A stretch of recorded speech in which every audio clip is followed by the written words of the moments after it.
Daily Broadside, day 460. This time the Ford big block. So get this, let's talk about submarines, all right?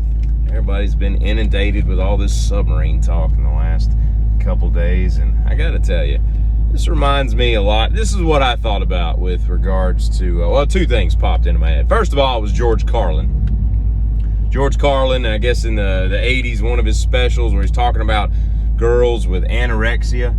He's like, anorexia, it's not a disease. Rich cunt won't eat, effer, you know? That's kind of what I feel about this. Like, rich dudes want to take a suppository and plunge into the ocean. Whatever, man, have at it. Enjoy yourself. You know the risk, you know, win stupid prizes when you play stupid games kind of thing. That's the first thing. But the second thing is I thought of it as like, this would be my luck, right? Remember in Spies Like Us, the GLG 20s? A movie with, by the way, two of the best names ever, Emmett Fitzhume and Austin Milbarge. Just, how could you come up with better names than that for characters, right? Well, when they're in there, right, they, at the end of it, when they've launched the ICBMs at some undisclosed location in America, and there's about to be nuclear fallout in their own country, and so they've resigned themselves to the fact that they've destroyed their own country. So they decide, well, I guess we ought to go out with a bang, literally and figuratively. And so they start hooking up with the Russians, and everybody pairs up and goes and has sex in a tent. That would be me on the sub, right? Making everybody feel awkward to be like, well, we're here, you know?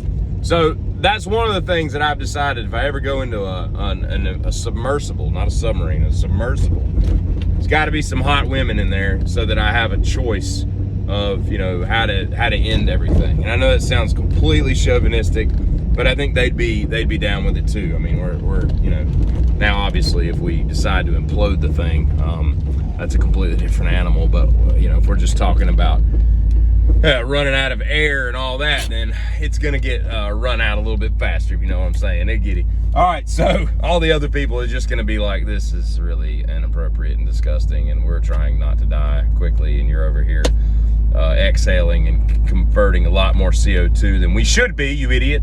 And I'd be like, listen, me and Sarah here are just enjoying the last few moments we've got on this planet. We were stupid enough to go on this dumb submersible journey, stupid enough to waste all this money, but smart enough to meet each other. It took us this entire time to find each other, but we found each other 20,000 leagues under the sea. I don't know how much a league is, but I have been on that ride in Disney World where you're in a submersible and you go down, but then you find out later that you were only like a foot and a half below the water, and just kind of throws you off. But I don't think they have that ride anymore. That's how long it's been since I've been to Disney World in greater Orlando, but that's okay, you know what I mean?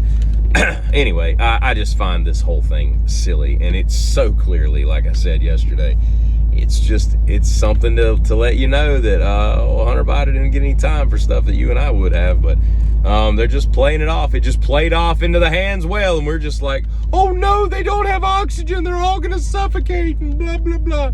People die, man. I mean, there was something in the Mediterranean when this was all going on, when like a bunch of refugees coming from like Morocco or something trying to get to Italy or something, they all, you know, got lost. There's like hundreds of them lost, including children, and we're worried about a couple rich people that have anorexia, you know, theoretically, not real anorexia. I was using my GPS the other day, and I wasn't paying attention to the mapping system. I was just listening to it, and it said something like, in 2 miles, take another road. And I was like, just take another road? And I look, and it was Nutter Road, Nutter. But the way that it said that it was just going to tell me to take another road. So if I'd have had those little white things that everybody wears that would annoy me to death, if those were my ears, I would have been like, just take another road, just pick one, you know. It's kind of weird that it said that, but you know, it did. I at the Gettysburg Visitor Center, I bought a fife. So I was one of those little wooden piccolos. So I'm fifing, you know, as we're road tripping. I already had some bongos with me and a tambourine. So I had like a full jam band in the back seat. And I think that everybody should travel with percussion instruments and a little bit of woodwind flown in for flair, you know what I mean? It just makes everything better. And one thing I'm not real certain about, and they said this, they've said this at so many museums. I heard it three times this week. Mark Twain House, Eisenhower House, the Breakers, Marble House, all these mansions you go into, and they're always like, you can take pictures, but don't do flash photography. And the flash photography, it like wilts the fabric and what. I don't buy that. I think that's a wives' tale. That's kind of like, if you shave, it'll grow back darker. No, it doesn't, okay? None of that crap is true, and I don't think flash photography degrades anything in the world of linen or silk or paintings or any of that crap. So I don't know why they're so anti-flash photography. And anyway, who the hell's using a flash on their cell phone anyway? It's not like we're in a cave taking pictures. It doesn't make a lot of sense. And I don't like the inference that they're trying to make that I would try to tarnish their fancy little, outfits and, garnishments on the wall or whatever you want to call them. But I snuck in a couple photos with flash. Nobody said anything.